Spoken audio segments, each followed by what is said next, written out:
저는 오늘 여러분들과 함께 요한일서 4장 말씀을 근거로 영들을 분별하라 라는 제목으로 하나님 말씀 선포하겠습니다. 한번 따라합니다. 영들을 분별하라.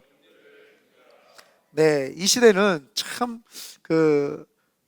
영들을 분별을 해야 되는 시기고 참 그런 분별력이 필요한 시대입니다. 옛날에는요, 이 색깔이 분명했습니다. 남자와 여자가 색깔이 분명했고, 민주주의와 사회주의가 색깔이 분명했고, 공산주의와 자본주의가 색깔이 분명했습니다. 그리고 선생님과 학생이라고 하는 그 색깔이 너무나도 분명했습니다. 그러나 요즘에는 참과 거짓이 없고 그냥 색깔이 분명하지 않는 그런 시대가 되어버렸습니다. 그래서 참과 거짓의 경계가 무너졌다라고 해도 과언이 아닙니다. 근데 성경을 살펴보면은요, 진리는 경계가 분명합니다. 이쪽도 저쪽도 아닙니다. 오직 율법 체계를 주야로 묵상하여서 좌로나 우로나 치우치지 말라는 것이죠. 좌도 아니고 우도 아니고 말씀은 중간이고 정도라고 하는 것입니다. 그래서 성경에 보면은 진리는 경계가 분명하고 하나님의 변하지 않는 무한 말씀이 진리이고, 그래서 그 말씀에서 벗어나면 그것은 거짓입니다. 그런데 점점 변질되기 시작을 하죠. 자유주의 신학이 들어오고 WCC 같은 종교다원주의가 들어오면서 하나님의 말씀이 참이고 진리가 아니라 희석이 되어가고, 저것도 신이 될 수 있고 이것도 맞는 말이 될 수 있다라고 하면서 자유주의와 그런 종교다원주의가 판을 치는 세상입니다. 그래서 우리는 영적인 분별력을 해야 되고 영적인 분별력이 필요합니다. 영적인 영역이기 때문입니다. 이 영적인 영역이라고 하는 것은 영원한 영역이죠. 영원한 영역은 잘 분별을 해야 됩니다. 왜요? 영원한 것이기 때문입니다. 영원한 것들을 잘못 분별하게 되면은 영원히 지옥에 갈 수도 있고, 영원한 것을 잘 분별하면은 영원히 천국에 가서 예수님과 함께 또 하나님과 함께 살 수가 있기 때문에 이 영원하다라고 하는 것은 그만큼 중요합니다. 그래서 우리가 영분별을 하죠. 세상에는 분별할 게 없어요. 그냥 편리하거나 덜 편리하다, 요 정도밖에 없습니다. 돈이 많으면요 그냥 편리할 뿐입니다. 돈이 좀 적으면 불편할 뿐이죠. 그러나 돈이 진리가 될 수 없고 참이 될 수가 없습니다. 악하게 행동을 하면은 감옥에 심판을 받아서 감옥에 가야 되고, 선하게 행동을 하면 법의 접촉을 받지 않는, 아주 세상에는 그냥 구분이 됩니다. 근데 영적인 거는요, 구분하기가 굉장히 애매모호하고 굉장히 마귀가 미혹하기 때문에 이게 그 경계선이, 영적인 분별력이 없으면 그 경계선이 모호합니다. 어떤 사람 보면은 이 사람이 영적인 사람 같은데 자세히 보면 영적인 사람이 아니고, 어떤 사람 보면은 영적이지 않는 사람 같은데 자세히 보면 영적인 사람도 있고 그렇습니다. 그래서 이 시대는 영적으로 잘 분별을 해야 되죠. 제가 포항에 있을 때 저희 교회에 포항시장 비서분이 이제 교회를 다니셨습니다. 그분의 자녀가, 예전에도 제가 한번 이 예화를 드렸던 것 같은데, 그 자녀가 서울에, 우리가 포항 사는 사람, 물론 서울 사람들도 마찬가지죠. 인서울에 대학교 들어가려고 얼마나 노력을 합니까? 인서울에 진학을 한번 해보겠다고 연세대를 다녔어요. 그러니까 사실은 연세대 다녔으니까 모든 사람들이 부러워할 만큼 그런 공부도 열심히 했고 잘했던 자매죠. 그 포항 시장의 비서였던 그분의 자녀가 연세대학교를 다녔는데, 연세대학교를 다니다가 거기에서 신천지를 만났어요. 그 신천지를 만나가지고 그 자매가 그 연세대학교를 그만두고 포항대학교로 와가지고, 포항 그냥 전문대인가 뭐 그럴 거예요. 내가 비하하는 건 아니고요. 예, 인서울 아니고요. 수능 대충 쳐도 들어가는 대학이에요. 네. 수능 안 쳐도 들어갈 수 있는 사람이 그런 대학인데, 그래서 그 포항 1대학이라고 있었는데 그 대학에 들어간 거예요. 그 대학에 들어갔는데 부모하고 가정에서 난리가 났죠. 왜 그 연세대를 버리고 지금 포항 1대학으로 왔느냐. 알고 봤더니 신천지에 들어가서 신천지에서 파송을 한 거예요. 네가 연세대 다니지 말고 너는 포항 사람이니까 포항에 가서 포항을 이제 신천지화 시켜라, 이렇게 해서 지령을 받고 간 거예요. 그런데 이제 저희 교회에 온 거죠. 자기 아버지가 다니는 교회니까 스리슬쩍 나와도 거부감이 없고 이 사람이 왜 왔는지 모르니까 왔어요. 제가 그 당시에 목요 모임을 청년부 목요 모임을 할 때인데 청년부 목요 모임을 할 때 그 자매가 왔어요. 자매가 왔는데 얼굴을 봐도 무미견조하고 이상해요. 그래서 여자이기 때문에 내가 좀 인격적으로 대한다고 그냥 쳐다보고 하고 갔는데 목요 모임 때마다 나오는데 남자 2명을 이제 전도했다고 그러면서 데리고 왔더라고요. 남자 청년 둘이를. 그래가 제가 이렇게 보는데 목회를 오래 하다 보면은 사람을 딱 보면은 아, 이 사람 지금 이상하다. 말씀을 받아들이고 있다? 아니면 안 받아들이고 있다? 기도를 하면은 하나님께 붙잡혀서 기도를 하고 있다? 그냥 중언부언하고 있다? 이게 어느 정도 얼추 보여요. 그래서 제가 이렇게 보는데 기도를 시키는데 자꾸 눈을 뜨고 말도 안 하고 그냥 이러고 있는 거예요. 그래서 제가 아, 이거 뭔가 이상하다. 이거 이단이다 해가지고 그때 당시에 제가 이 결혼 반지를 껴고 있었어요. 결혼 반지 여기 이제 큐빅 이제 다이아몬드 모양의 큐빅인데 돌려가지고 이제 안수기도를 해줬어요. 다른 사람들은 안수기도를 그냥 이렇게 했는데 걔들은 이제 때렸죠. 이렇게 아프라고 일부러 딱 알고 제가 이렇게 콩콩콩 계속 때리면서 이렇게 하니까 아팠는지 하다가 막 손을 막 이러더라고요. 그래서 제가 또 계속 했죠. 한 5분을 때리니까 힘들었는지 5분을 계속 둘이 골라가면서 제가 때렸어요. 계속 때리면서 그 다음 주부터 안 나오더라고요. 그런데 이제 신천지에서 굉장히 그 지파장이라고 해가지고 신천지에 12지파가 있어요. 12지파가 있는데 그 지파장이 신천지에서 가장 우두머리에 속하는 사람이 신천지 이만희한테 그 총재님 이렇게 하면 잘못된 것 같습니다. 이렇게 했더니 야, 우리 뭐 망할 일 있어? 뭐 모르고 하는 거야? 이런 식으로 이야기를 하니까 이게 뭐지? 이렇게 된 거예요. 너 그거 모르고 한 거야?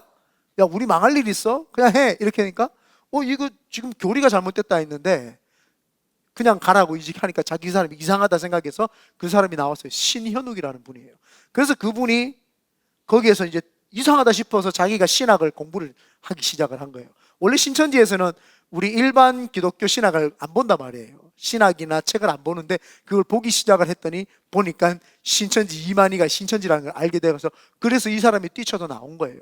굉장히 높은, 그러니까 가장 높은 사람이 그 신현욱이라는 사람인데 그분이 이제 나중에 순복음 저희 교단에 신학을 하면서 변화받고 되어가지고 이제 포항에 와가지고 집회를 하는데 그 제가 때렸던 그 청년 둘이가 저희 교회에서 집회를 열었어요. 그때 큰 교회마다 이렇게 집회를 했는데 신현욱이라는 분을 모시고 저희 교회에서 큰 집회를 하는데 이제 제가 이제 문지기 역할을 했죠. 꼭 나이트클럽에 그 민증 까고 들어오라고 하는 것처럼 있잖아요. 왜냐하면은 외부 사람들이 많이 온단 말이에요. 그래가지고 제가 이제 문 앞에 서가지고 카메라 경식이라는 친구가 있었어요. 경식아 카메라 비춰라. 그래가 카메라 이렇게 비추고 있고 제가 들어온 분들한테 저 전화번호랑 이름 뭡니까? 신분증 보여주세요. 제가 이렇게 이야기를 해요. 왜냐하면 신천지가 들어와서 집회를 방해를 하거든요. 갑자기 그 강사가 막 이야기를 할 때 일어나가지고 이게 잘못됐다 그러고 막 소리 지르고 막 그래요. 그래서 제가 그거를 아니까 했더니 어떤 분은 여기 뭐 권사님이 초청을 해가지고 그 권사님 이름 뭐예요? 우리 권사님이 이름 뭐예요? 하니까 됐어요. 뭐 집회 오는데 뭐 이렇게까지 해요. 아, 신천지시죠? 야, 사진 찍어놨지. 나중에 이게 다 돌릴 겁니다. 제가 다 돌려보냈어요. 다 돌려보냈는데 그 남자애들 둘이가 딱 몰랐는데 그 둘이가 딱 들어와가지고 거기 앉아 있었던 거예요. 딱 둘이가. 그 청년들이니까 뭐 뒤로 앉아 있었어요. 그래서 카메라를 비춰가지고 제가 보고 아, 얘들이 신천지인지 알고 그 다음에 이제 걔들을 이제 쫓아내고 포항 시내 나가면은 신천지들이 이렇게 모이는 곳이 있어요. 그래서 그 포항 시내에서 그 찾아가가지고 제가 신천지 혼자 쳐들어가가지고 막 소리 지르고 욕하고 싸우고 막 그랬단 말이에요.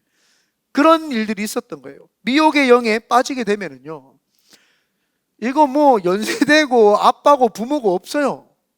영을 분별을 못하면 그냥 신천지에 빠져가지고 이단에 빠져가지고 그냥 그렇게 열심히 살아가는 거예요. 그 영 분별이 없어서 그런 거죠. 그래서 왜 우리가 영을 분별을 해야 되느냐?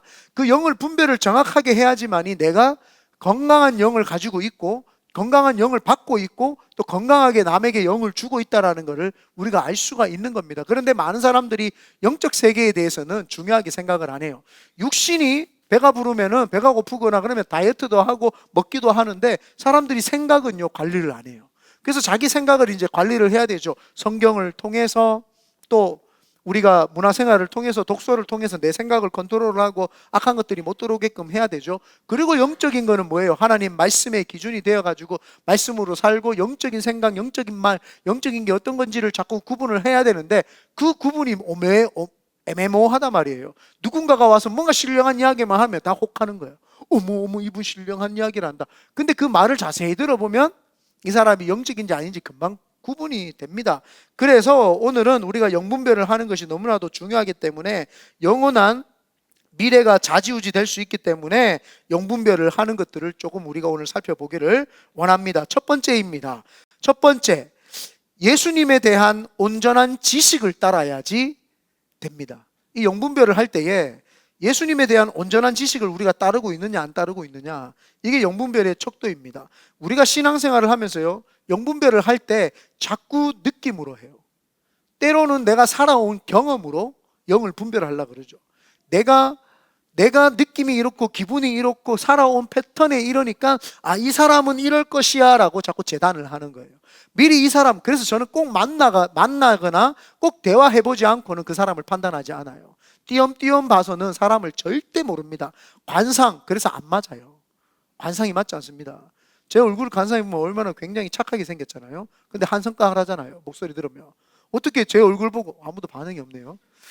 네, 인정을 안 하는 거예요. 얼굴만 보면 착하게 생겼잖아요. 그죠? 가만히 있어서 알레루야 이렇게 하면 굉장히 착한 얼굴이에요. 좀 계속 고기 좀 끄덕여 주세요. 네. 그런데 말하는 순간 사람들이 목소리가 굉장히 허스키하다.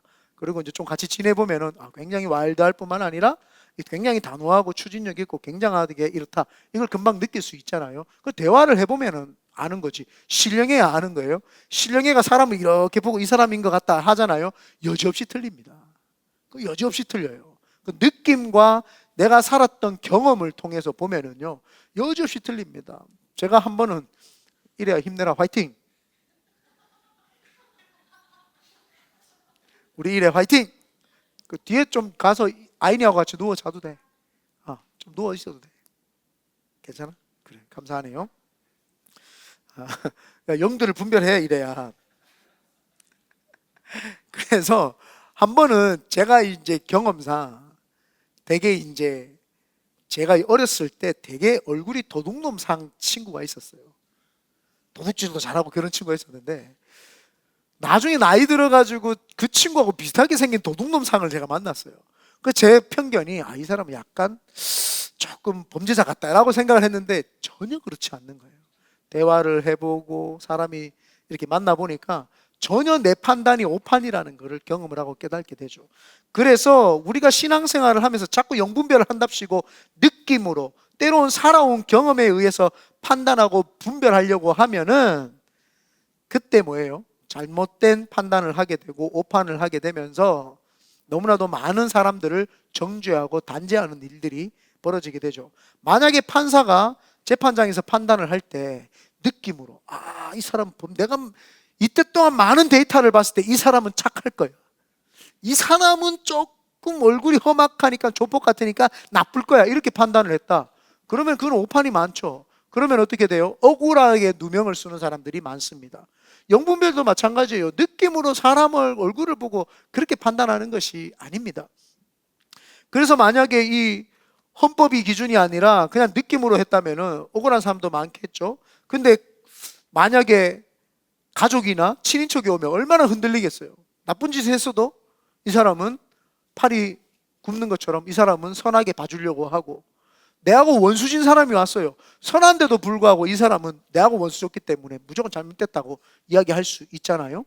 그렇기 때문에 정확하게 법을 제정을 하고 사람들을 재판할 때에는 냉정하면서도 이 교묘한 마음으로 헌법의 기준으로 해서 결정을 해야 된다는 거죠. 우리들도 영들을 분별할 때요, 뭐가 기준이냐? 예수님이 기준이 돼야 되는 겁니다. 예수님이 아니고는 자꾸 우리가 다른 걸로 기준을 해서는 안 됩니다. 오늘 본문 1절, 2절 다 같이 한번 읽어보겠습니다. 시작. 사랑하는 자들아, 영을 다 믿지 말고 오직 영들이 하나님께 속하였나 분별하라. 많은 거짓 선지자가 세상에 나왔습니다. 이로써 너희가 하나님의 영을 알지니 곧 예수 그리스도께서 육체로 오신 것을 시인하는 영마다 하나님께 속한 것이요. 예수 그리스도께서 육체로 오신 것을 시인하는 영마다, 예수님이 이 땅에 육체로 오신 그분이 기준이라는 것을 믿고 시인하는 영마다 하나님께 속했다라는 것입니다. 그래서 우리는 신앙생활을 할 때 사람들하고 대화를 해보다 보면은 예수님의 이야기를 많이 하고 하나님의 이야기를 하고, 그 기준이, 어떤 말을 하는 기준이 예수님이고 하나님이면 이 사람이 지금 영이 하나님께 속해 있는 영이구나 알 수 있어요. 굉장히 학식하고 똑똑하고 박식한데 자꾸 과학적으로 논리적으로 이성적으로 이야기를 하는 사람은 하나님께 속한 것은 아니에요. 그냥 자기 나름대로의 논리를 가지고, 추론을 가지고 사람들에게 접근을 하는 거죠. 그래서 사람하고 아무리 똑똑한 말을 하고 논리에 맞고 이성에 맞고 과학적으로 맞다고 할지라도 그 사람이 하나님의 사람은 아니다, 분별을 할 수 있어야 되는 거죠. 이 사람은 그냥 굉장히 자기의 지적인 것들을 믿는 사람이구나. 그 사람은 하나님을 믿는 것이 아니라 자기의 이성과 자기의 그 어떤 논리를 신격화시켜서 믿고 있는 사람이에요. 쉽게 구분이 됩니다. 그런데 많은 사람들이 그런 사람들을 어머 똑똑하다, 그리고 괜찮다, 이렇게, 괜찮은 기준은 예수 그리스도 앞에서 이 사람이 변화된 사람이냐, 이 사람이 거듭난 사람이냐 아니냐가 이 사람이 괜찮은 사람이다 안 괜찮은 사람이다 기준이 돼야 되지, 똑똑하게 말하고 지혜롭게 말한다고 그 사람이 그렇지 않다. 우리는 그거를 잘 구분을 해야 되죠. 이 당시에 예수님이 돌아가시고 이 사도 요한이 이 요한 일서를 썼을 당시에 보면은 이단들이 많아서 골치가 아팠어요. 특히 영지주의자들이 교회에 많이 들어왔습니다. 이 잘못된 가르침을 자꾸 성도들에게 주니까, 영지주의자들은 성도들에게 잘못된 가르침을 주니까 성도들이 자꾸 거기에 혹 빠져들고 혹 미혹하는 거예요. 약간 신비주의자라고 보면 됩니다.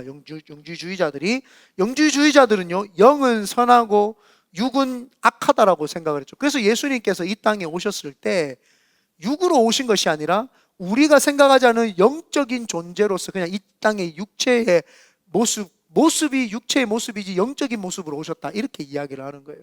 만약에 예수님께서 육신으로 이 땅에 오시지 아니하고 영적인 모습으로 이 땅에 왔다면 예수님은 우리를 구원해 주실 수 있는 세이비어가 될 수가 없습니다. 왜냐? 인간을 대신해서 인간의 죄를 짊어지셔야 하셨기 때문에 온전한 인간으로 이 땅에 오셔야지만이 되지, 만약에 예수님이 잠깐 육신을 입은 척 했다면은 그것은 거짓이죠. 구원해준 척만 한 거지 온전한 구원이 안 됩니다. 이래서 온전한 인간을 구원하시기 위해서 그분이 온전한 사람으로 100% 사람으로 오셨다는 겁니다.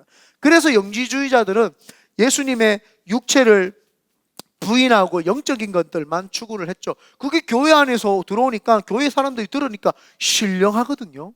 교회에서 들어보니까 오히려 더 영적인 이야기 같거든요. 그러니까 그거를 사람들이 빨려 들어가는 거예요. 그러나 아무리 누가 이야기를 해도, 신령한 이야기 같다고 해도 그건 신령한 이야기가 아니에요. 예수님이 정확한 누구신지에 대한 이야기가 아니라 거짓으로 왔기 때문에 그것은 거짓 분별이라고 우리가 정확하게 분별을 해야 됩니다. 그런데 이 영지주의라고 하는 가르침이 지금 이 시점에도, 지금 이 시대에도 굉장히 많이 나타났어요. 그래서 뭐라 그러죠? 은사 집회, 치유 집회 이런 데 가보면은 불해가 넘어지고, 그런 넘어지는 영적인 게 왜 중요하냐는 거예요, 지금. 보이기에 불 하면 넘어지고 떠나가라 하면 떠나가고 그런 거 우리도 나도 하고 다 합니다만은 그걸 할 때가 있어요. 때가 있는 거지. 집회를 무조건 그걸로 했다, 왜 그런 영적이라고 생각하는 것들을 해야 되냐는 거예요. 기준이 없잖아요. 기준이 뭐예요? 예수 그리스도께서 이 땅에 인간으로 오셨고 그분이 행했던 것들을 우리는 믿고 받아들이고 그분 뜻 가운데 살아가는 거, 이게 바로 영적인 건데 사람들은 그렇지 않습니다. 그래서 이 땅에서는요, 영적인 것을 좋아하기 때문에 꿈과 환상, 신비체험, 예언, 기적, 또 느낌, 이런 거는 신령하고 좋은 것이라고 생각을 하고, 차분히 앉아서 책을 읽고 하나님 말씀 연구하고, 그리고 묵상하고 영적인 것들을 생각을 하고 그분 하나님 앞에서 깊이 잠겨서 그분에게 모든 걸 맡기고 이 모든 마음 속에서 그 성령 하나님과 인격적인 교통화하는 것들을 영적이라고 생각하지 않는 거예요.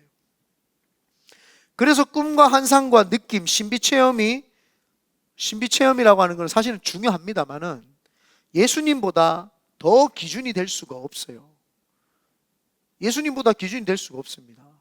목사님, 제가 꿈을 꿨는데 이런 일, 그러면 제가 뭐라고 하는지 알아요? 그거 말씀에 기반이 되거나 해석이 되지 않고는 그거는 뭐 개꿈으로 그냥 참고만 해라 하고 제가 그냥 돌려보내버립니다. 왜요? 꿈이라고 하는 것을 통해서 저도 많이 응답도 받았고 있습니다만은 그게 영적인 말씀의 기준이 될 수 없다는 거예요. 그러면은 계속 꿈꾸면은 맨날 꿈만 해석하고 앉아 있는 거예요. 꿈꾸는 사람들은. 오늘도 일어나서 말씀 볼 생각하고 오늘 아까 내 꿈 꿨는데 하면서 내 또 꿈에 빠져가지고 꿈 해석하고 앉아 있는 거예요. 그렇게 되면 어떻게 돼요? 말씀보다 꿈을 묵상하기 때문에 이 사람은 신비주의인 거예요. 영을 분별할 수 있어야 되는 겁니다. 그래서 꿈과 환상, 느낌, 신비체험을 자꾸 기준으로 삼는 거죠. 예수님을 기준으로 삼고 하는 행동이 영적인 행동이고 예수님을 기준으로 삼지 않고 하는 무목적적인 행동이 바로 육체적인 행동인 거죠. 신령하고 꿈과 환상을 신령한 것이고 그냥 뭐 육체는 나쁜 것이다 이렇게 이분법 하는 것이 아니라 예수님이 기준이 되어서 그 기준대로 행동을 하면은 그 기준대로 살아가면은 그 사람은 영적인 사람이에요. 근데 예수가 빠지고 살아가는 삶은 그 사람은 영적인, 아무리 교회를 오래 다녀도 영적인 사람 아닙니다. 그는 기준이 예수님이 아니기 때문이에요.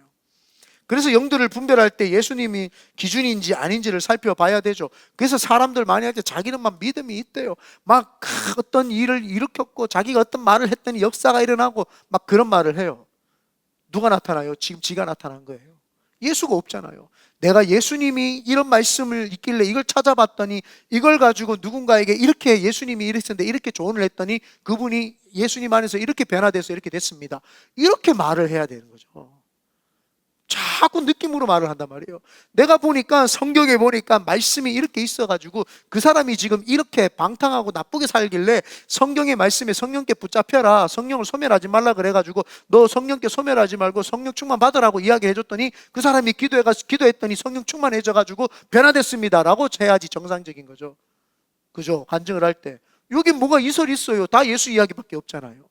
그런데 내가 그 사람한테 가만히 기도해 보니까 그 사람한테 이런 게 있길래 나 이렇게 해라 그랬더니 너 되더라 이러면은 이거는 분별을 해야 되죠. 아, 이거 지금 점칠 수도 있겠구나, 맞을 수도 있어요. 근데 점칠 수도 있겠구나 라고 하는 한편의 합리적인 의심을 가지고 있어야 되는 거예요. 근데 만약에 그것이 아니라 그냥 막 막무가내로 이야기한다 그러면 이제 문제가 되는 거죠. 그리고 기도도 해보지 않고 이야기하는 사람은 있어요. 그래도 기도를 많이 해보고 또 조언해 주시는 분은 그나마 괜찮아. 근데 기도를 안 해보고 그냥 그 사람 이야기 쭉 듣다가 그냥 막 이야기해 주시는 분이 있어요. 그러면 그것도 영적이지 않고 신비주의로 빠지고 있는 사람이다 보면 돼요. 아니면은 말씀을 그 자리에서 펴서 이런 당신이 이야기를 하는데 이런 내용이 여기하고 비슷하지 않을까? 한번 볼래? 하면서 이 말씀으로 이야기를 해주면 또 괜찮아요. 그럼 내가 기준이 아니죠. 내가 기준이 아니라 말씀으로 기준을 했기 때문입니다. 한 번은 아주 믿음 좋으신 분이 제가 예전에 대구에 있을 때 저희 교회로 이제 교회를 옮기셔가지고 오신 분이 있어요. 그래서 그분이 믿음이 굉장히 이제 믿음이 좋다라고 제가 느꼈던 게 왜 그러냐면 그분이 이사를 하게 되었는데 저희 교회 오기 전에 이사를 했는데 자기가 좋은 교회를 가야 되겠다 해가지고 가가지고 좀 사람들도 많고 말씀도 좋은 교회로 이제 간 거예요. 거기 가가지고 사람들하고 교제도 하고 친분도 쌓고 하니까 너무너무 기분이 좋아가지고 아, 신앙생활 여기서 해야 되겠다 등록을 하고 있었는데 한 5년쯤 지났는데 자꾸 신앙생활을 하는데 가슴이 허한 거예요. 왜 이렇게 허한가? 내가 하나님 앞에 잘못했는가 보다 싶어서 회개를 막 열심히 한 거예요. 회개를 열심히 했는데도 불구하고 마음이 허해요. 아, 내가 성경 공부를 안 했나? 그래 가가지고 막 있는 없는 성경 공부 다 참여해가지고 성경 공부를 열심히 했어요. 그런데도 가슴이 허한 거예요. 아, 내가 믿음이 적은가 보다 해서 목사님의 말씀을 한 자로도 틀리지 않기 위해서 공책을 가져다가 막 빽빽히 적으면서 이제 말씀을 듣기 시작을 했어요. 그래가지고 집에 가서 그 말씀을 그분이 한 이야기예요. 말씀을 쭉 보는데 쭉 읽어보는데 감동도 있고 웃기기도 하고 막 은혜도 돼요. 그런데 예수가 없는 거예요. 예수가 없는 것을 발견한 거예요. 그래서 이 사람이 해가지고 그 전날 그 전주에 메모했는 걸 봐도 예수가 없고 그 전전주를 봐도 예수가 없는 거예요. 말씀은 기가 막혀가지고요 하나 흠잡을 데가 없는데 그 속에 예수가 없다라는 걸 발견한 거예요. 1년 동안 교회 안에서 예수에 대한 이야기를 하나도 안 한다는 거예요. 그러면서 그분이 내가 왜 마음에 허했는지를 알게 되었다. 내 속에 예수를 집어넣고 예수가 기준이 돼야 되는데 예수가 없었구나. 그래서 그분이 찾다가 저희 교회, 그때 제가 순복음 대구교회인데 대구교회 와가지고 그분이 예수에 대한 이야기를 듣고, 그때 당시에 저희가 섬기던 그 공원을 담임 목사님이 정말 소문에서는 한강 이남에서 설교를 제일 잘한다 그랬어요. 그 얼마나 영적인 설교를 하시는지, 제가 그 원고를 예전에 받아가지고 그 PPT를 만들어가지고 띄웠던 사람이기 때문에 그 원고를 다 받아봤어요. 제가 3년 동안 원고를 받아봤는데 그렇게 설교가 은혜가 돼요. 예수님의 이야기도 잘 설명을 하고. 그래서 그분이 이제 오신 거예요. 그래서 목사님, 제가 이번에도 대구로 이사 왔을 때 찾다가 예수님에 대한 이야기하는 교회를 찾아야 되겠다. 그래서 저희 교회로 왔습니다. 이렇게 이야기를. 제가 그때 굉장히 감동을 받았죠. 예수가 없으면 안 되는구나. 예수가 있어야 되는구나. 여러분의 삶의 기준이 예수님이십니까? 뭔가를 판단하고 결정을 할 때 예수님이십니까? 아니면 내 이성적인 사고와 내 이성적인 논리입니까? 예수님이 기준이 되고 예수님의 삶이 기준이 돼야 되는데 그렇지 않더라는 거예요. 그러니까 영을 분별할 때 뭐예요? 내 가치관, 내 느낌, 내 감정으로 사람을 보고 판단을 하고 재단을 하고 영을 분별을 하려고 하니까 분별이 안 되죠. 내 속에 예수가 있고 예수님이 가득 차 있으면은 그 예수님이 보는 시각으로 내가 저 사람을 볼 수 있고 이 사람도 보게 되고 저 사람도 보게 되는 것이죠. 예수가 아니고는요 영 분별을 할 수 있는 기준이 되지 않습니다. 그래서 우리 교회도 내가 살면서 예수님께서 나의 기준이시고 내가 그분을 알기 위해서 몸부림쳐야 될 줄 믿습니다. 우리 교회 나와서 예배드리는 모든 성도님들은 예수님의 가난 이야기가 강대상에 흘러나가기를 소망해야 되고, 그렇게 목사를 위해서 중보를 해야 되고, 목사도 강대상에서 예수가 나가도록 그렇게 설교를 해야 될 줄 믿습니다. 그래야지 우리 교회가 건강한 교회, 영을 정확하게 분별하는 교회, 또 내 자신도 영이 분별되는 교회, 성도, 그런 성도가 될 줄 믿습니다. 그래서 내가 먼저 내 속에 예수가 있는지 없는지를 먼저 분별을 해야 되는 거예요. 남을 분별하기 이전에 내 속에 예수가 있는가 없는가, 내 속에 예수님에 의해서 사람을 판단하고 관점을 보고 있는가 아닌가, 그거를 구분을 해야 되죠. 그러고 난 다음에 예수 기준으로서 이 사람이 예수님을 잘 믿느냐 안 믿느냐를 기준 삼아야지, 신령하게 눈 뜨고 환상과 꿈을 봤다고 그건 신령한 거 아니에요. 그건 그냥 점치는 영이야. 제가 돌아오는 월요일부터 금요일까지 거짓의 영에 대한 그 시리즈 설교를 하려고 이제 준비를 했어요. 2주 동안 제가 준비를 했어요. 2주 동안 혼자 산에 가가지고 이게 무슨 설교인가 하고 혼자 계속 찾아가지고 이제 쭉 했어요. 그래서 사울이 신접한 여인에게 갔던 것부터 해서 여러 발락과 발람까지 해가지고 제가 거짓 영들에 대해서 이제 설교를 할 생각입니다. 그래서 원래는 이 뒤에 설교가 많이 길었는데 많이 자르고, 보편적으로 좀 자르고, 원래는 4개, 5개까지 있었거든요. 금요일이니까 편안하게 하려고 3개까지만 하도록 하겠습니다. 네, 별로 안 좋아하시네요. 그러면 바로 소환합니다. 5개까지. 아멘이 없네요. 어쩌자는 거예요. 이러자니 믿음이 없는 것 같고 저러자니 힘든 것 같고 뭐 그런 거예요. 그래서 돌아오는 그 한 주간을 기대하시기를 바라고, 거짓 영들을 우리가 쫓아내고 우리 속에 참 진리신 성령을 받아들이게 되시기를 예수님의 이름으로 축원드립니다. 아멘. 그래서 우리는 예수님을 기준으로 하셔서 이제 영분별하기를 바라고, 두 번째는 성령님께 인도함을 받는 말을 해야 합니다. 세상적이고 육적인 사람은요, 말을 하면 그 입에서 세상적인 말이 나와요. 왜냐하면 사람들은 듣고 보고 생각한 것을 입으로 말하기 때문입니다. 그리고 말이라는 것은 분위기와 집단을 이룹니다. 그래서 이 험악한 분위기의 조폭 집단에 가면은요, 욕으로 시작해서 욕으로 끝나요. 그죠? 다들 경험을 안 해보셨으니까. 네. 법을 다루는 법원에 가게 되면 엄숙한 분위기에 전문 법적인 용어를 쓰면서 그쪽 집단이 형성이 됩니다.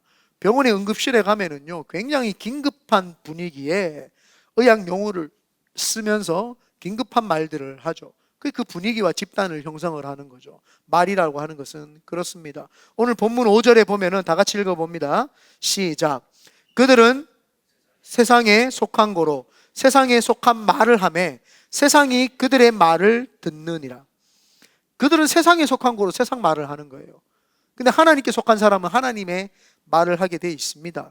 그래서 은혜의 말씀을 듣고 은혜를 받은 자는 입에서 은혜의 말이 자꾸 나오고, 성경의 말씀을 읽고 보는 사람은 성경에 대한 구절들이 자꾸 나오게 되고, 성령님께 푹 잠겨 사는 사람은요, 그 성령님의 이야기와 그 은혜를 계속 입으로 말을 할 수밖에 없습니다. 그래서 먼저는 항상 다른 사람의 영을 분별하기 이전에 내 속에 예수가 기준인가 확인을 하고 내 입에서 나오는 말을 구분을 해야 되는 거예요. 내가 지금 영적인 말, 성령님이 주시는 말을 하느냐 아니면 내가 세상 이야기를 하느냐, 이걸 구분을 먼저 해야 되죠. 근데 그것을 구분하지 않고 분석하지 않아요. 그러니까 뭐예요? 내가 그냥 툭 던지는 말에 사람이 상처받았는지 안 받았는지 구분도 못하는 거예요. 그러니까 교회를 오래 다니고 신앙생활을 하는 오래된 중직인데도 불구하고 교회 안에서 선한 영향력과 열매를 맺지 아니하고 사람을 죽이는 말만 계속 해대는 거예요. 근데 본인은 그게 세상적인 말인지 모른단 말이에요. 그거를 구분을 해야 돼요. 성령님이 주시는 말인지 아닌지 분별을 해야 됩니다. 그런데 우리가 이 성령님이 주시는 그 영을 가지고 말을 분석을 하다 보면은요, 내가 말했는 것들을 자꾸 분석을 하다 보면은 나중에는 내가 그 분석했는 의도까지도 파악을 하게 돼요. 그전에는 내가 이 말을 했을 때 그냥 아무 생각 없이 말을 했다고 생각을 하는데, 나중에 그것을 분석해서 보면은 내 의도가, 숨은 의도가 보이기 시작을 해요. 내 마음과 그 마음 속에 숨은 의도까지도 그걸 파악을 하게 됩니다. 그래서 그 파악을 하게 되면은 내가 지금 영적으로 하나님께 속하지 않았다라는 걸 내가 스스로 분별을 하게 됩니다. 그래서 제가 예전에도 이야기를 했지만, 제가 말을 하거나 설교를 할 때 내가 지금 성령님이 함께 있는지 없는지 제가 알 수 있어요. 여러분들도 알 수 있습니다. 여러분이 전도사님들이 특별히 설교할 때 내가 막 설교하다가 보면요, 성령님이 내 입술을 주장해가지고 막 하고 있다라는 게 느껴질 때가 나중에 옵니다. 그런데요, 내가 어떤 사람을 만나서 막 말을 할 때도요, 성령님이 막 지금 말을 시킨다는 게 느낌이 와요. 느껴질 때가 있어요. 내 말을 하는 동시에 그게 분별이 되면서, 와, 내 입에서 이걸 나올 수 있는 말이 아니다, 이거는 성령님이 지금 주신 말이다라는 걸 알 수 있습니다. 그런데 말을 많이 하면 많이 할수록 실수가 많아져요. 그래서 말을 적게 하는 게 좋습니다. 말은 적게 하면 적게 할수록 실수가 적기 때문에, 그래서 우리가 내 속에 있는 것들을 들통이 안 나게 되어 있죠. 근데 다 들통이 나버립니다. 한 여인이 자신의 가장 소중한 향유 옥합을 깨뜨려서 예수님의 발에다가 붓고 자신의 머리로 그 발을 씻어 드렸습니다. 예수님의 장례를 준비했던 아주 아름다운 영적 상태를 지녔던 여인이었죠. 그런데 제자들이요, 그 모습을 보고 야단을 쳤습니다. 마태복음 26장 8절에서 9절입니다. 다 같이 한번 읽어봅니다. 시작. 제자들이 보고 붕괴하여 이르되 무슨 의도로 이것을 허비하느냐, 이것을 비싼 값에 팔아 가난한 자들에게 줄 수 있었겠도다 하거늘. 비싼 값에 팔아서 가난한 자들에게 나눠주자라고 하는 말을 언뜻 들어보면 굉장히 논리적이고 이성적이고 맞는 말 같아요. 그런데 숨은 의도는 뭐예요? 아깝다라는 거예요. 아까워서 그러는 거예요. 숨은 의도는, 말은 너무 유창하게 했는데 그 숨은 의도를 자세히 한번 들어보라는 거예요. 이 여인은요, 나사로 오빠를 살려주신 예수님의 은혜, 항상 자신을 챙겨주고 소년소녀 가장으로 살았던 그 자기 삼남매를 챙겨주셨던 예수님이 너무너무 고맙고 감사해서 그 은혜에 감사해서 젖어서 살다 보니까 성령님에 이끌려서 자기도 모르게 예수님의 장례를 미리 예견하고 해줬던 거예요. 성령님에 이끌림 바 된 거죠. 자신에게 가장 귀한 것, 이것을 깨뜨려서 그 은혜에 젖으니까 이것을 깨뜨리는 것이 아무런 제약이 되지 않아요. 그것을 깨뜨려서 예수님의 발을 씻겼다는 거예요. 장례를 준비한 거예요. 성령에 이끌림 바 된 거죠. 자신의 행동이 아니라 성령께 이끌림 바 된 거죠. 그런데 예수님의 곁에서 3년 반 따라다니고 예수님을 지지하고 예수님을 주는 그리스도의 살아계신 하나님의 아들이라고 고백했는 제자들인데도 불구하고요, 이들은 예수님이 정치적으로 왔다고 생각을 했던 거예요. 메시아 대망 사상이 이 나라를 뒤집어 엎는 정치적으로 오신 분으로 자꾸 인식을 하고 있는 거예요. 예수님의 기준은 그런 것이 아닌데 십자가인데, 예수님은 정치적으로 로마를 박살낼 것이라고 생각을 하고 왔다고 제자들은 머릿속에서 예수님의 기준이, 잘못된 기준이 들어와 있으니까, 자신들의 해석, 자유주의적인 신앙이 들어와 있으니까 어떻게 돼요? 이거를 해석을 할 때 예수님이 자신들을 우편에, 좌편에 어떤 국무부 장관, 문화부 장관, 국방부 장관, 이런 걸로 자기들을 세워줄 것이라고 하는 착각이 있으니까 어떻게 돼요? 이들은 예수님을 성령에 이끌려서 예수님의 발을 씻기신 그 여자를 볼 때에 잘못된 눈으로 보는 거죠. 잘못된 영적인 기준으로 지금 이거를 재단을 한 거예요. 마태복음 26장 다시 한번 올려주실래요? 제자들이 보고 붕괴하여. 왜 붕괴해요? 아니, 이 여자가 예수님께 드렸지 지네들한테 드렸나? 어쩌네, 붕괴할 일이 아니에요. 아니잖아요. 이르되 무슨 의도로 이것을 허비하느냐, 이걸 또 허비했다 그래요. 붕괴해서 허비했다. 그리고는 마지막에 가난한 자들에게 줄 수 있었겠다. 이 말이 뭐예요? 화가 난다. 이거 왜 버리냐, 내주지, 이 말인 거예요. 정확한 의도를 이야기를 하면, 왜 이걸 버리는데 내주지, 내주면은 내가 잘 먹고 잘 살았을 텐데, 자기 달라는 말입니다. 의도는요, 자기 달라는 말이에요. 바리새인들과 서기관들이 어떤 말들을 했을 때 예수님이 이 회칠한 무덤 같은 자들아 라고 이야기를 합니다. 이 외식하는 자들과 회칠한 무덤 같다. 외식은 뭐예요? 정확하게 이야기하는 것이 아니라 거짓말을 하고, 회칠한 무덤은 겉은 회칠해가지고 깨끗한데 속은 죽어있는 무덤이니까 회칠한 무덤 같다 이야기했어요. 바리새인들은요, 자신들을 죄인이라고 생각하지 않았어요. 마태복음 9장 1절에 보면은 바리새인들이 보고 그의 제자들에게 이르되 어찌하여 너희 선생은 죄인들과 함께 잡수시느냐. 그 의도가 뭐예요? 왜 죄인들과 함께 잡수시냐? 나는 의인이라는 거예요.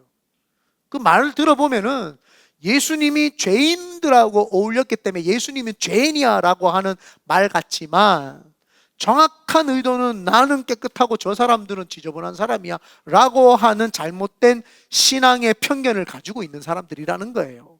그 말에 또 다른 거, 마태복음 12장 14절에 보면은 바리새인들이 나가서 어떻게 하여 예수를 죽일까 의논하거늘.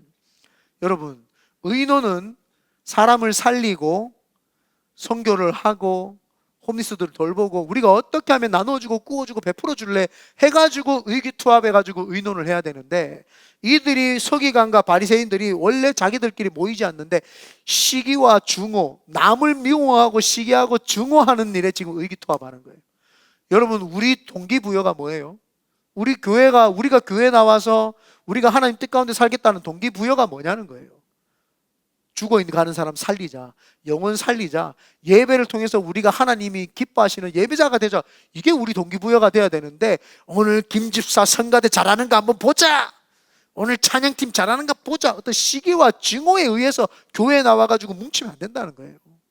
그래서 저희 교회는 별로 친한 사람도 없고 별로 안 친한 사람도 없어.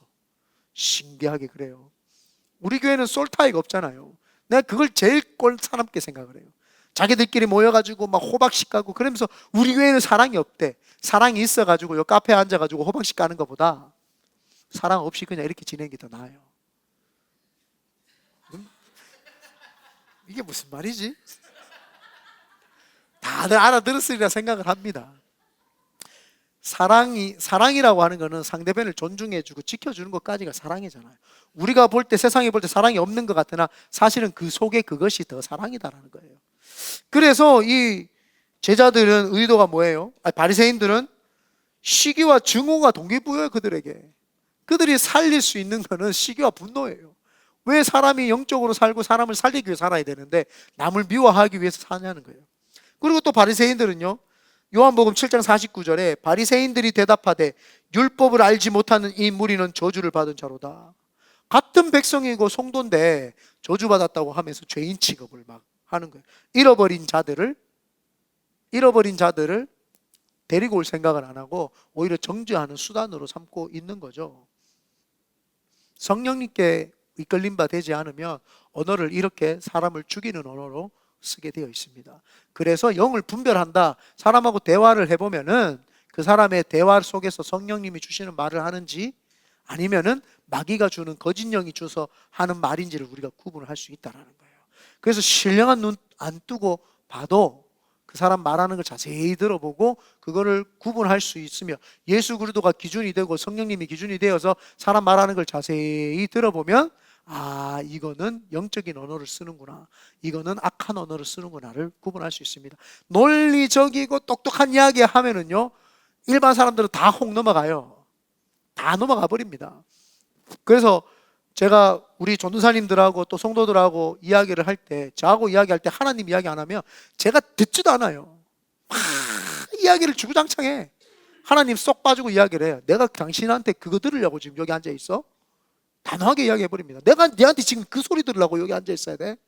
내가 당신들한테 이 소리 들으려고 여기 앉아 있어야 돼? 우리 교육자 회의가 그런 소리나 하려고 여기 있어야 되냐는 거예요. 우리가 세상 이야기 할 것 같으면 굳이 말고 만나가지고 이걸 하느냐고요. 하나님 이야기하고 하나님 소리 듣고 싶고 하나님 이야기 듣고 싶어서 모였지 무슨 세상 이야기 듣고 싶냐고요. 그래서 저한테 우리 전사님들이 올 때는 미리 연구를 해야 돼요. 저 사람한테 오늘 무슨 말을 할 때 하나님에 대한 이야기를 뭘 해야 될까, 그게 키포인트가 돼야지 그냥 들으면 제가 가만 네 하고 다 이렇게 해요. 근데 하나님이 없는 이야기 한다, 곤두서요. 제가 영이 막 곤두서가지고 왜 내가 지금 이 시간에 이야기를 들어야 되냐는 거예요. 그러면은 여지없이 혼나고 깨지고 박살나고 막 그렇게 되는 거죠. 여러분들도 삶의 기준이 그렇게 돼야 되는 거예요. 내가 지금 영적인 언어를 하고 있고 예수 그리스도가 기준이 되어 있는지 내 스스로를 먼저 판단을 해야 된다니까요. 그러고 나서는 내가 지금 하는 말이 영적인 언어면 다른 사람을 이제 판단을 해봐야 되는 거죠. 그 사람을 분별을 해야 되는 거죠. 판단은 아니고요. 죄송합니다. 분별을 해야 되죠. 영을 분별을 하면서 아, 이분이 지금 기도하시고 영적인 이야기를 하시고 예수님의 이야기를 하는구나. 아, 이분 참 하나님의 사람이구나. 이렇게 우리가 그 다음에서야 판단을 할 수 있는 거죠. 근데 또 그렇다고 해서 또 다 분별까지 다 할 수 없습니다. 마지막으로는 행동도 봐야 되겠죠. 예전에 제가 한번 이거 이야기를 해드렸는데 그 흰곰 효과라고 기억나시는지 모르겠어요. 1987년도에 하버드 대학교의 심리학 교수였던 다니엘 웨그너라고 하는 분이 대학생을 두 그룹을 나눴어요. A그룹, B그룹. A그룹에게는 흰곰 생각을 하세요라고 이야기를 하고 B그룹에는 흰곰 생각을 하지 마세요라고 이야기를 해요. 그러면은 우리가 생각할 때 흰곰 생각을 하세요 했는 그룹이 흰곰 생각을 더 많이 할 것 같았잖아요. 그래서 여러분들이 대화를 하고 일상생활에서 지내다가 흰곰 생각이 많이 나시는 분은 체크를 하세요. 이렇게 이야기를 합니다. 그래서 봤더니 B그룹이 더 많이 흰곰 생각을 한 거예요. 흰곰 생각을 하지 말라고 하니까 자꾸 하고 싶은 거야. 자꾸 하지 마세요 하니까 자꾸 하고 싶은 거란 말이에요. 이 생각이라는 것이 그렇게 우리가 컨트롤할 수 있는 것이 아니다는 거예요. 내가 흰곰 생각을 안 해야지 한다고 안 돼요. 자꾸 나는 어떻게 해요? 가만히 있다가 불쑥 튀어나오고 가만히 흰곰 생각을 하세요 한다고 해서 그게 흰곰 생각이 계속 해지냐는 거예요. 또 다른 생각이 자꾸 들어오는 거죠. 마찬가지입니다. 우리가 그래서 왜 성령의 말을 하라고 하냐 하면은 자꾸 우리가 마귀 생각을 하는 거예요. 이거 하면 안 되지 저거 하면 안 되지 마귀가 주는 생각을 계속 하니까 입에서 자꾸 마귀 말이 튀어나오는 거예요. 그래서 우리가 성령님의 말을 하려면 그런 생각들을 아예 집어치우고 하지 말아야 될 것을 신경 쓰는 것이 아니라 해야 되는 성령님의 생각을 깊이 하면 돼요. 성령님의 생각을 깊이 하고 성령님 오늘도 사랑합니다. 성령님 뭐 할까요? 성령님하고만 생각을 하면은 내 속에서 튀어나오는 게 성령님이 튀어나옵니다. 굳이 하지 말아야 될 것들을 내가 정해놓고 성령님 사랑합니다. 하나님 이거 하지 말라 이거 안 해야지. 악한 것들을 떠나가라. 계속 이것만 신경 쓰잖아요. 계속 그게 머릿속에 잔상이 남아가지고 계속 죄를 짓는 거예요. 그래서 부정적인 말 하지 마세요 하면 계속 부정적인 말만 하는 거예요. 성령님을 사랑해야 되는 거예요. 성령님 사랑하고 성령님밖에 없습니다. 성령님 하다 보면은 이것들은 아예 생각도 안 했기 때문에 생각나지가 않아요. 그러면서 말을 할 때도 성령님밖에 없습니다 하고 그 말을 자꾸 해야 되죠.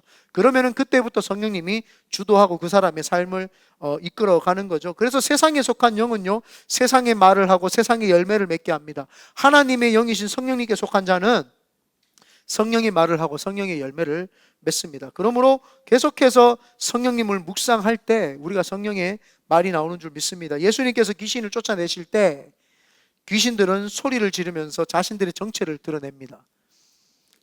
와 그러면 소리 지르고 이제 정체를 드러내고 갑니다. 그래서요 우리 안에서도 믿음 좋은 척 하는 것도 한계가 있어요. 믿음 좋은 척 할 필요가 없어. 믿음 좋은 척 하면서 내가 살아가는 사람도 있어요. 그 믿음 좋은 척 하는 것도 한계가 있어요. 반드시 언젠가는 그 속의 정체를 드러내고 마귀가 떠나가야지 자동으로 믿음이 좋아지는 거지, 그냥 믿음 좋은 척 하고 있다고 해서 믿음이 좋아지는 것이 아닙니다. 그래서 이 교양 있는 척, 믿음 있는 척, 결국에는요 나중에 되면은 말과 행동이 다 드러나요. 그러니까 믿음 있는 척, 교양 있는 척 할 필요도 없어. 내가 성령님께 의지하면 돼요. 그분을 의지하고 그분께 붙잡히면 자동으로 내 속에서 분별력이 생겨서 성령의 말이 나가는 거죠. 그래서 전사님들 저한테 맨날 잔소리 들어요. 기도하는 아우라가 안 느껴진다. 맨날 제가 뭐라 합니다. 왜요? 나오는 그 아우라가 속에서 나와야 된다니까요. 나올 때까지 기도를 해야 되는 거예요. 목사님이 툭 건드리면은 기도가 팍 튀어나올 때까지 기도를 해야지, 그 아우라가 나와야지, 그게 바로 이제 하나님께 붙잡혀서 사는 거예요. 그런데 아우라가 안 나와. 아무리 대화를 해도 성령이 충만한 느낌이 안 나온단 말이에요. 왜 그래요? 기도 안 했기 때문에. 기도하면 이 속에 팍 올라온다니까요. 내 속에 있는 악한 것들이 팍 튀어나와서 정체를 드러내고 다 떠나간다니까요. 떠나가고 나면은 내 속에서 그때부터는 아우라가, 성령님이 주신 아우라가 자꾸 튀어나온다니까요. 말할 때, 생각을 할 때, 언어를 쓸 때, 사람들을 대할 때, 문제를 볼 때, 어떤 것들이, 세상의 것들이 와도요 그걸 다 분별할 수 있고 판단할 수 있고 볼 수 있는 게 된다니까요. 그게 뭐예요? 기도밖에 없어요.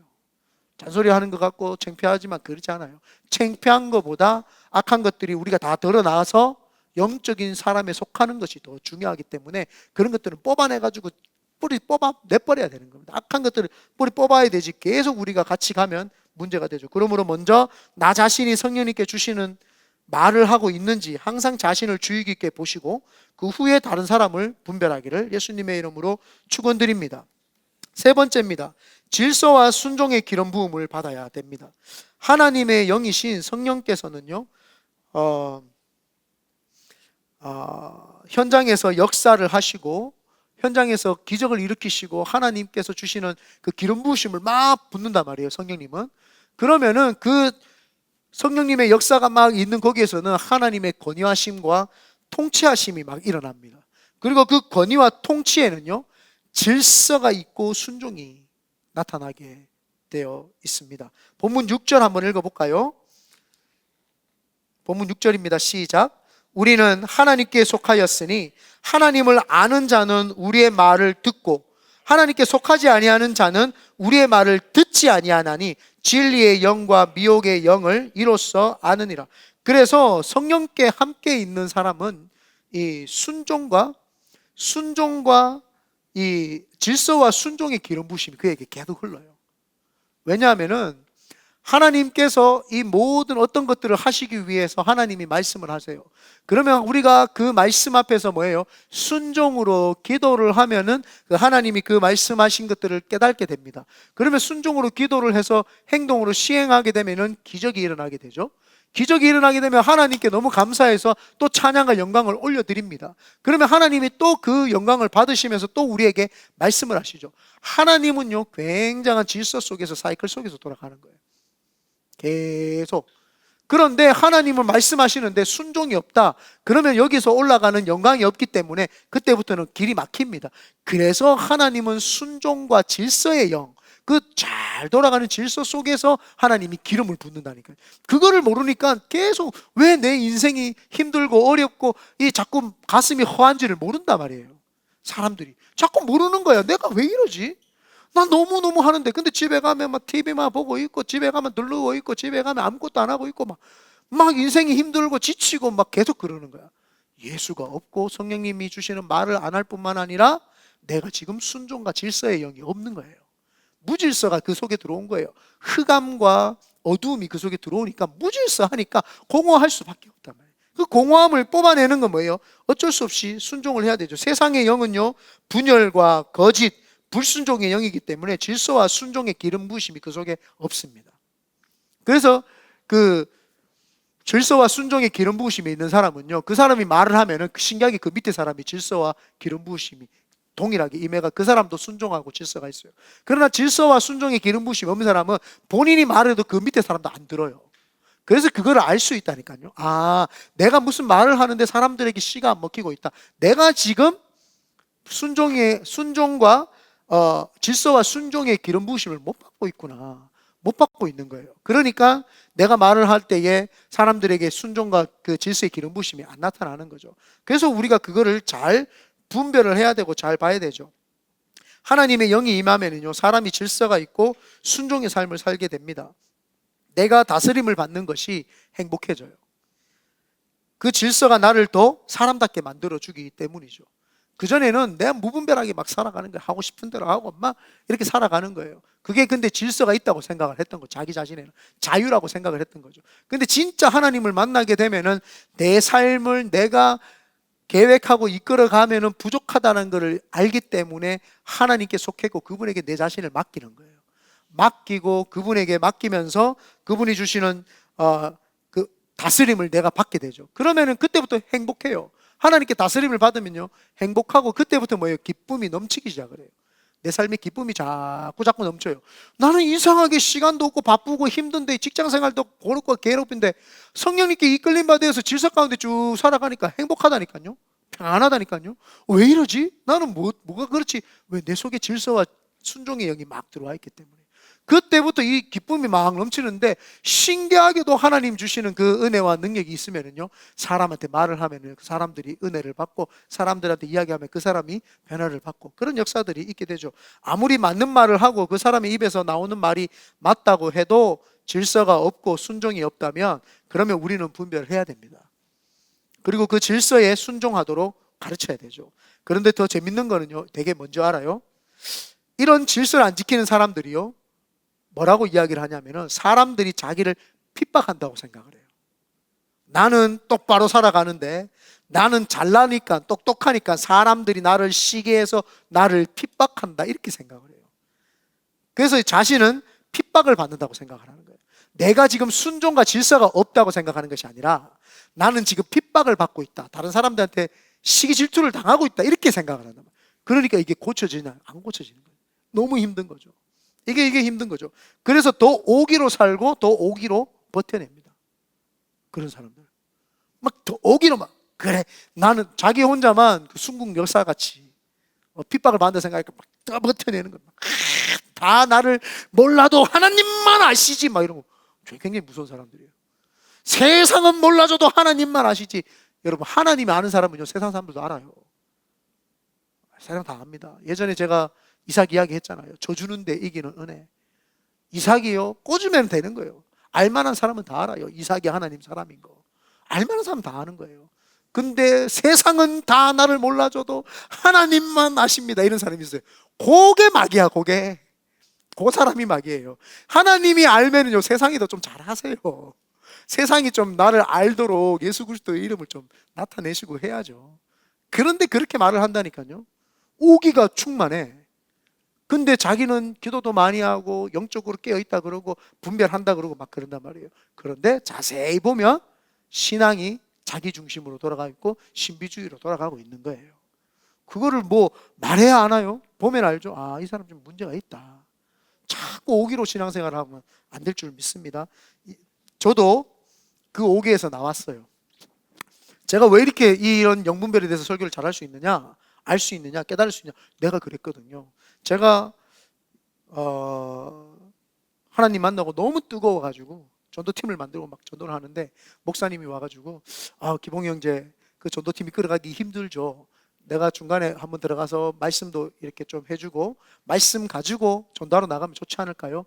근데 제가 워낙 하루에 막 3시간씩 4시간씩 기도하고 성경을 칠독하고 한필하고 막 그렇게 살아가니까 목사님들이 웃기고 오는 거예요. 아니 내보다 기도도 안 하시는 분이 뭘 말씀을 준다고 그래? 이런 생각이 들어와 있었던 거예요. 그래서 목사님 안 오셔도 된다고 제가 다 말씀해가지고 성도들한테 이야기해주고 그래가지고 제가 전도팀 다 나갑니다. 전도팀이요 막 30명이 됐어요. 전도팀만. 제가 전도부장이 되니까 얼마나 교만해지겠어요. 그런데 하나님이 어느 날 저한테 새벽 기도를 하는데 하나님 말씀을 보는데 그때 이 말씀이었어요. 딱 근데 이게 어떻게 깨달아졌는지 몰라요. 네가 얼마나 교만하냐. 목사님이 네가 말씀이 없어서 그 말씀을 지도해 주시겠다고 하는데 그걸 싫다고 막 제가 얼마나 교만했어요. 자 보십시오. 이 조금 기도하고 말씀 조금 안다시고 나보다 기도 안 하니까 그 사람들을 그렇게 무시하네. 이거는 약과예요. 제가 신학교 때 교수님들하고 장로교 교수님이셨어요. 장로교 출신의 교수님들하고 이제 선교를 갔는데 이제 하루하루 이제 나눠가지고 말씀도 나누는데 저도 말씀 증거하고 교수님도 증거하고 거기 갔던 전사님들도 막 말씀을 증거하고 막 했단 말이에요. 그걸 했는데 기도를 잘 안 하는 거예요. 그래가지고 마지막 성령 대망의 마지막 그 집회 저녁 집회가 있었는데 그때 기도합시다 그러는데 막 기도 좀 하라고 제가 막 큰 소리로 막 통성으로 막 한 2시간 기도해 버렸어요. 그런데 성령님이 가만히 있더니 이 목사야 순수한 열정도 좋지만 연합의 품위가 있어야 되지 않겠냐. 연합의 품위를 좀 잊어버리지 말았어. 그 음성이 들리는데 얼굴이 얼마나 낯짝이 뜨겁던지. 와, 내가 그 숨은 의도가 뭐예요? 내가 기도 좀 한답시고 기도 못하는 목사님들, 교수님들을 우습게 생각을 하면서 그 사람 절제하지 못하고 그 사람들을 판단하고 정죄했던 거. 그게 막 내 속에 있었던 거예요. 제가 그랬던 거예요, 제가. 그러고 나서는 제가 영분별이 뭔지에 대해서 더 알게 되고 하면서 사람을 볼 때 절대 띄엄띄엄 보지 말자. 절대 사람을 볼 때 띄엄띄엄 보게 되면은 무조건 실수한다. 그건 성령님이 주신 게 아니다. 그래서 영분별을 예전에는 했지만 지금 아예 하지도 않아요. 영분별 할 필요가 뭐 있어요? 사람을 보고 이거 왜 할 필요가 뭐 있어요? 분별할 필요가 없어. 그냥 만나서 대화해보면 돼. 대화해보면은요, 저도 여러분이 대화하다가 저도 순간적으로 헷가닥 zet가닥 해가지고 쓸데없는 할 때도 있어요. 그렇기 때문에 그 사람이 지금 현재 상태가 이 사람의 영적 상태라고 볼 필요도 없고 어느 날 보면은 신령하거든요. 가끔씩 신령한 분도 계세요. 신령하단 말이에요. 어느 날 말할 때는 신령한데 어느 날 보니까 하나님 없는 것 같고 그럴 때 있단 말이에요. 그럼 좀 이해를 하고 가야지. 분별해서 이 사람은 신령한 사람이고 이 사람은 아닌 사람이라 언제까지 신령하고 언제까지 안 신령해질 거예요. 그럴 수 없단 말이에요. 그래서 사람을 띄엄띄엄 볼 필요 없고 그냥 하나님 안에서 완전히 벗어나지만 않고 기도 생활을 꾸준히 하다 보면 또 하나님이 깨닫게 하시고 또 하나님이 이해시켜 주시고 또 하나님이 그 속에서 새로운 것들을 충만케 해주십니다. 그래서 하나님의 나라는 옳고 그름의 문제가 아니라 하나님의 나라는 질서와 순종의 문제예요. 그래서 사회의 부조리를 너무 비판하고 자신이 비판하는 그런 사람도 있죠. 그런 사람들 자신이 높아지고 싶어서 그런 거예요. 지난번에도 제가 이야기했잖아요. 그 기득권들 때문에 올라가지 못한다 막 이렇게 좌파들 특별히 많이 하는 그 교만한 거는요, 자기가 가고 싶은데 못 가서 그런 거야. 맨날 기득권자들 잘못됐다고 막 비판하고 교만한 마음이 있음을 이제 우리는 그걸 볼 수 있어야 되죠. 또 교회가 자꾸 바뀌기를 원하는 사람이 있어요. 혹시 신앙생활 하다가 교회가 자꾸 이렇게 바뀌었으면 좋겠다. 그 사람은요, 내가 하고 싶은 것들이 많아가지고 내가 성령님이 주시는 걸 하고 싶은 것이 아니라 내가 하고 싶은 걸 교회에다가 막 해보고 싶은 거야. 그래서 자꾸 교회가 바뀌기를 원하는 거예요. 내가 바뀌면 교회는 그대로 있고 내가 바뀌면 돼. 내가 교회에다 맞추면 돼요. 그런데 사람들은 나를 자꾸 나에게로 교회를 다 바꾸기를 바라시죠. 그렇기 때문에 그 사람은 사실은 그 속에 뭐예요? 자기 중심인 거예요. 자기가 중심이 되고 싶다라는 거예요. 또 목사의 설교가 은혜가 되지 않는 것은 내가 듣고 싶은 것을 들려달라는 말이에요. 그래서는 안 되죠. 하나님이 지금 말하는 거지 목사가 말한다고 생각하면 안 되는 거예요. 제가 가만히 있다가 이거는 송호조사 들어야 되니까 오늘 영들의 분별을 위해서 이거는 준하가 들어야 되니까 이걸 이렇게 설교 준비를 하는 게 아니라니까요. 기도를 하다가 보면은 하나님 요즘 시대가 이렇고 이런데 하나님 참 영들 분별을 하나님 지금 영들 분별하기를 바라실까 보다. 그렇게 하면서 써내려가기 시작을 하는 거예요. 그래서 거짓 영들도 2주 전에 제가 산에서 차에서 자는데 갑자기 추워가지고 눈을 떴어요. 눈을 뜨다가 갑자기 그냥 왜 거짓 영들에 대해서 생각나는지 몰라요. 그래서 거짓 영들 1번 하고 그래가지고 쭉 메모를 7개까지 해놓고 또 다시 자고, 그래가지고 다음에 오는 시리즈에서는 거짓 영도 시리즈를 해야 되는구나, 그렇게 하는 거지. 내가 누구를, 예원이를 이것 좀 뜯어 고치기 위해서, 얘를 위해서 오늘 설교를, 그런 설교 안 합니다. 제가 또 여러분 생각 많이 안 해요. 내 생각하기도 바쁘고, 또 우리 잘생긴 지금 자고 있는 우리 일 생각하기도 바빠요. 여러분 생각하기 안 하니까 절대 그렇게 생각할 필요도 없습니다. 옆에 지체가 마음에 안 드는 것은 내가 그 사람 컨트롤하고 싶은 거야. 컨트롤하고 싶은데 내 마음대로 컨트롤이 안 된다고 생각을 하는 거야. 그러니까 자꾸 옆에 지체가 마음에 안 드는 거지. 마음의 질서와 순종이 자리 잡고 있지 않기 때문에, 마음에 질서와 순종이 자리 잡고 있지 않기 때문에 자꾸 불평이 생기고 불만이 생기는 거예요. 그 분별을 해야 돼요. 근데 그 분별을 누구한테 제일 먼저 하라고요? 내 자신에게 먼저 분별을 해야죠. 지금 내가 내 속에 하나님께 속해 있느냐, 마귀에게 속해 있느냐, 내 거를 분별을 하면은 남에게 진짜 진심으로 잘 분별이 돼요. 근데 나를 분별하지 못하고 남을 분별하기 시작을 하잖아요. 그때부터 문제가 발생하기 시작을 합니다. 그러므로 예수님의 말씀과 행동이 기준이 되고, 성령님께 이끌리는 선한 말을 하는지, 그리고 질서와 순종의 모습이 내 속에 있는지 잘 분별하고 우리가 세상의 영들을 분별해내시기를 예수님의 이름으로 축원드립니다. 아멘.